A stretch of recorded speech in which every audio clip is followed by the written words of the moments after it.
Hello everyone, welcome back to the channel. Today I'm reflecting on my anxiety in my 20s. This is really important. If you're suffering, if you're battling anxiety, how does one get into that anxiety state? How does one get into generalized anxiety disorder? So it's really important to watch this, understand my habits and behaviors and my mindset during my 20s, better understand your current situation. It might resonate with you. A lot of my clients return to me because of the fact that I've endured anxiety, overcame anxiety, and now I am helping other people with anxiety. And that's connecting with a lot of the people I'm talking to. But the first thing to understand, in my 20s, I was unstable. Coming out of college, coming out of film school, I wanted a job in the film industry, so I was bouncing around from job to job. That was great, actually, because I had to learn to adapt to all these new experiences all the time. But all of these new experiences were anxiety provoking because my schedule was all over the place. And then because everything was all over the place, I didn't like that, and thus I would avoid going into work. I would depend on my family for the money and for a roof over my head, and pretty much stay in my basement eating Chinese food until 2 in the morning watching TV. I built on this fear of going into work and not doing a very good job. And so my life became very unstable, and that instability produces a lot of anxiety because, well, why? Well, if you don't have a direction that you're going in, then there's so many directions around you that it's going to produce anxiety. There's too many avenues to take. So it's like talking to somebody about, hey, what do you want to do, Brad, as a career? It's like, well, I could do anything I want. How do I choose? That produces anxiety, right? So the fact that I was flailing meant that, if I'm fearful about this particular avenue of work, what else am I going to do? Where am I going to go? I'm going to rely on substances to numb, soothe, and distract me because I'm an experienced seeker. I love to be engulfed and taken away in an experience. So sex, pornography, drugs, alcohol would elicit that transcendent urge within me. So in my 20s, I was experimenting not just with sex, alcohol, and just having fun with my friends, which you should do to some degree, but it got to a point where I was relying on these day-to-day experiences, and thus that produced a lot of snakes in my life. So for example, a spider web of negative outcomes can be strung just by one habit. So say alcohol, for example. You drink a little bit too much, and then the side effects of alcohol are lingering within your system for days afterwards. Or it's even like eating a really carb-heavy meal. It lingers. Or like one night stands, they're fun for the moment, but they linger because they produce an emotional response. Someone could get pregnant, you can get a sexual disease, and also not just sex, but like even staying up all night can have its effects with your performance the next day at work or whatever it is. So much of what we do daily affects our anxiety. I've come to know this just by pursuing this different avenue, just by maintaining a proper garden in my mind, right? Maintaining that garden is no easy feat. You have to make all of these ginormous sacrifices and little sacrifices every single day in order for the garden to thrive and to be properly maintained. It requires constant attention and persistence. Now, I used to cut a lot of corners in my 20s. I cut corners. I remember doing a job where I would sneak out of the job early and get paid for it, but then I was caught later on, and I felt really embarrassed and guilty for that. So a lot of my 20s was about trying to avoid responsibility, avoiding resistance, avoiding any sort of suffering. But the suffering is what is required to get stronger and braver, to confront suffering voluntarily and to grow and to build upon your character. I wasn't doing that. I was always running away. I was quitting at things. I didn't want, when things got tough, when it was -20 here in Canada and I had to go to work in the morning, I would try and cut corners, and I would cut corners in a way where if it was for a film job, I remember doing a job, being a laborer, so sweeping and cleaning and all of these things on a set, and I would sneak out of there early, hoping no one would catch me, and I believed it. I believed, no one's watching me, no one's gonna know I'm sneaking. But then someone found out, and I was really embarrassed and ashamed of myself, and I never went back to that job afterwards.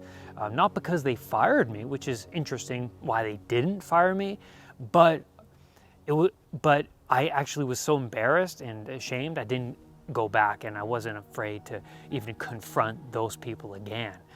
So I was always cutting corners, not just with work, but with relationships, one-night stands, just manipulating women just so I can meet my desires. I was bending the ruler back of the fabric of reality backwards, and it's going to come back and hit you in the face eventually, and always does. It hit me in the face very, very hard, and that actually increased my anxiety because, imagine that you're trying to build upon a new relationship, but you have so much baggage and so much negative emotion stacked from previous relationships that it's going to affect, and it's going to affect your new relationship. There's so many things underneath the surface that will come back up.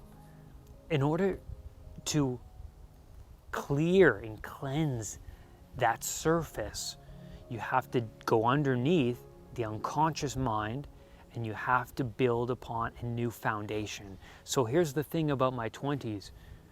I had no strong moral foundation beneath me. I just fed on what Freud would call the sub-personalities of my being, the desirous voices, and I would entertain those desires.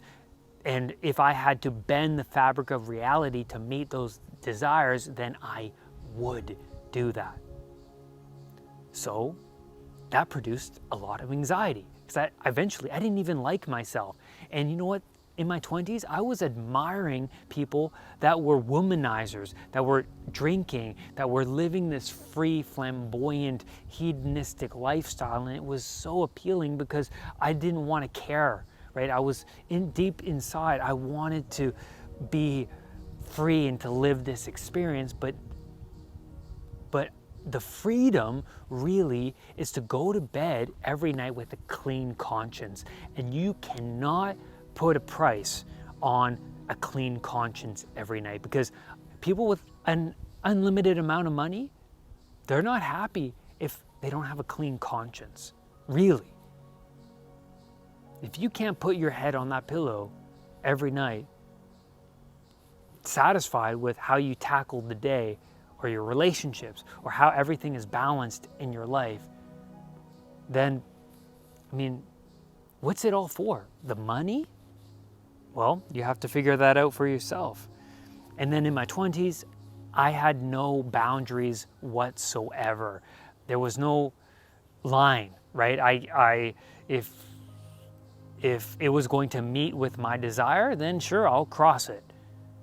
There were no boundaries, and people walked over me. I was really agreeable. I'm still agreeable in personality, but in my 20s, oh my God, I was a people pleaser. And being overly compassionate can swallow you because you're trying to please other people, you're trying to make others like you, and thus you're not taking care of you. So I see this all the time with overly compassionate people. They want to do everything for me, but I see that they aren't taking care of themselves. So in my mind, I'm like, you can't take care of yourself. You're smoking, you're staying up all night, you're coping, and you're you're complaining and this and that, but you say you care so much and that you're willing to help me, and that, you know, they're going to do everything just to please me. It's so unappealing, because I know that if I have a tragedy happen in my life, they're not going to serve me in the right way, because they can't serve themselves. They're all over the place. Their garden is unmanaged. They're running hot on anxiety, stress. How are they going to help me manage mine? So watch out for that. And I say, in regards to anxiety recovery, start by taking care of you.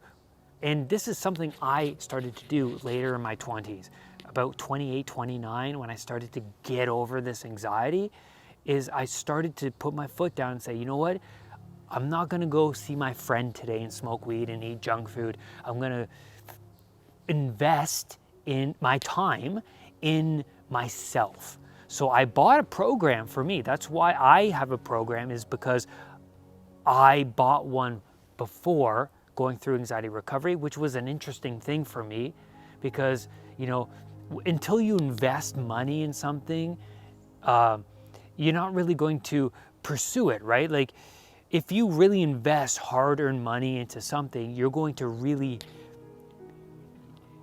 do it. You're definitely going to pursue that challenge.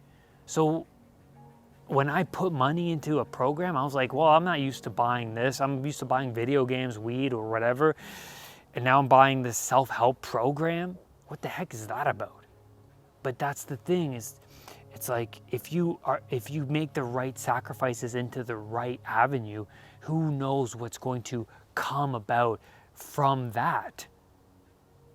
And that's where I'm going to leave you in today's video. So, in short, to manifest what you really want in your life, if you're suffering, well, first of all, say that everything is not going well. I'm not okay inside.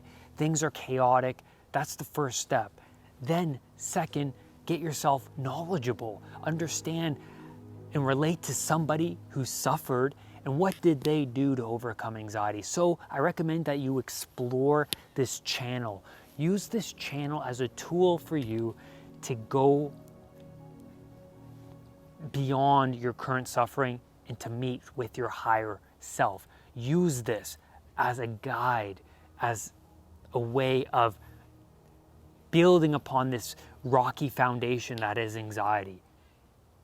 Rise above anxiety. I'll see you next time. Make sure you hit that subscribe button and that bell so that whenever a new video of mine appears, you will be one of the first to know. Namaste.